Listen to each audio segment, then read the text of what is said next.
Hi there, welcome to the latest episode of my 10-minute moan. The topic of this 10-minute moan is quite outrageous claims made by my old friend Humza Yousaf. Now, what Humza claims on this video, on a recent interview he gave to a podcaster, is that he was the first European leader to talk out about Gaza and give the people of Gaza a voice and ask for a ceasefire on a world stage.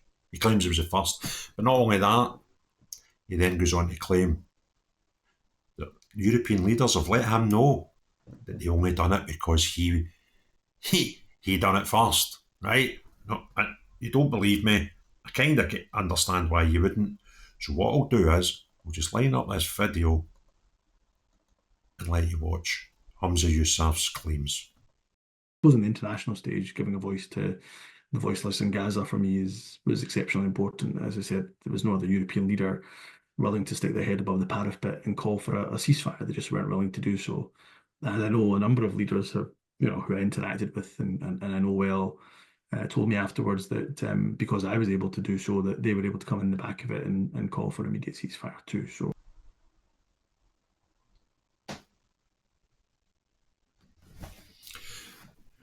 Aye, no bother, Humza. That's what we say in Glasgow when somebody's talking nonsense. We say, aye, no bother.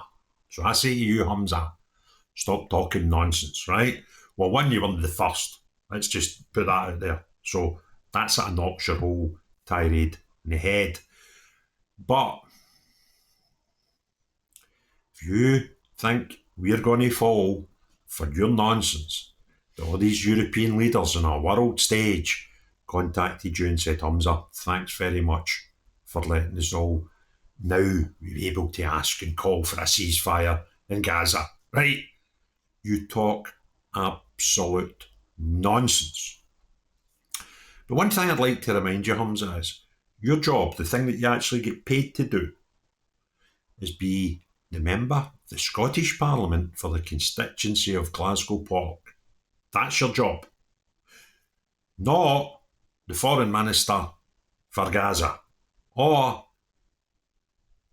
the ambassador for Gaza to Scotland, right? That ain't your job. Your job is to be the member of the Scottish Parliament I live in your constituency. Your job is to serve me, and I'm not sure what party that makes it that you must talk about Gaza all the time. When you consider that the Parliament that you work in has no foreign policy powers. These powers are reserved for Westminster. That's where the big boys hang about, make all the big boy decisions. Your job is to work in a thing that's called a parliament, but if it was in any other part of the United Kingdom, would be called a regional assembly.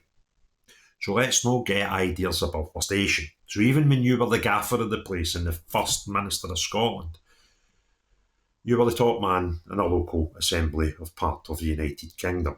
You didn't get to make big proper decisions about foreign policy and world affairs. Your job was to make sure the good people of Scotland had their public services looked after, and you, my friend, were rotten at that.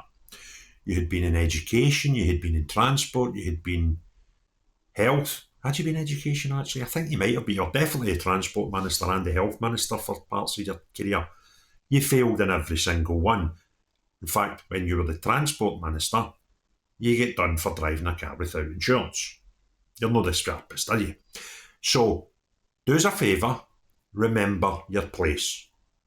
And your place in world affairs never was, even when you were the First Minister of Scotland, was never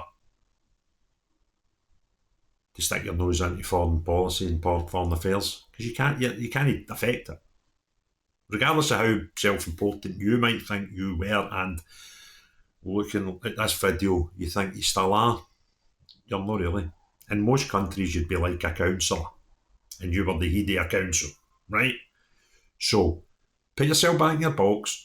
Remember what your job is. You get paid quite good money to do it, and you've got a nice pension because you'd managed to do a year as First Minister before you got horsed out of that, right? So please just remember, for the good people surrounding me in the south part of Glasgow where I live. You are meant to represent us up in that big house called Holyrood, where the Scottish Parliament is. So could you get back to your work and worry about the rats and the potholes and the knife crime and the terrible transport system we've got? The stupid things that you do with bins. Could you just concern yourself with those things? You might be, I'm actually not that confident, but you might be able to manage them. You will definitely not be able to manage peace in the Middle East. No for an MSP in the Scottish Parliament with no foreign policy powers, right? And up at the back benches. You're not going to sort that, Humza. So do us all a favour, narc it, and get back to your day job. If you enjoyed this video, give me a thumbs up. If you've not already done so, please hit the subscribe button and the notifications bell and put some comments in the comments below. Let me know what you think about the topic and the video. But most importantly of all, unless you're Humza Yousaf or any of these other useless SNPs that we've got in Holyrood who talk about nothing that they should. They'd like to talk about two things that they shouldn't, and that is independence and bloody Gaza. But no you, right? No you. However, everyone else, have a great day. Cheerio bye now. On the international stage, giving a voice to the voiceless in Gaza for me was exceptionally important. As I said, there was no other European leader willing to stick their head above the parapet and call for a ceasefire. They just weren't willing to do so. And I know a number of leaders have, who I interacted with and I know well, told me afterwards that because I was able to do so, that they were able to come in the back of it and call for immediate ceasefire too. So on the international stage, giving a voice to the voiceless in Gaza for me was exceptionally important. As I said, there was no other European leader willing to stick their head above the parapet and call for a ceasefire. They just weren't willing to do so. And I know a number of leaders have, who I interacted with and I know well, told me afterwards that because I was able to do so, that they were able to come in the back of it and call for immediate ceasefire too. So on the international stage, giving a voice to the voiceless in Gaza for me was exceptionally important. As I said, there was no other European leader willing to stick their head above the parapet and call for a ceasefire. They just weren't willing to do so.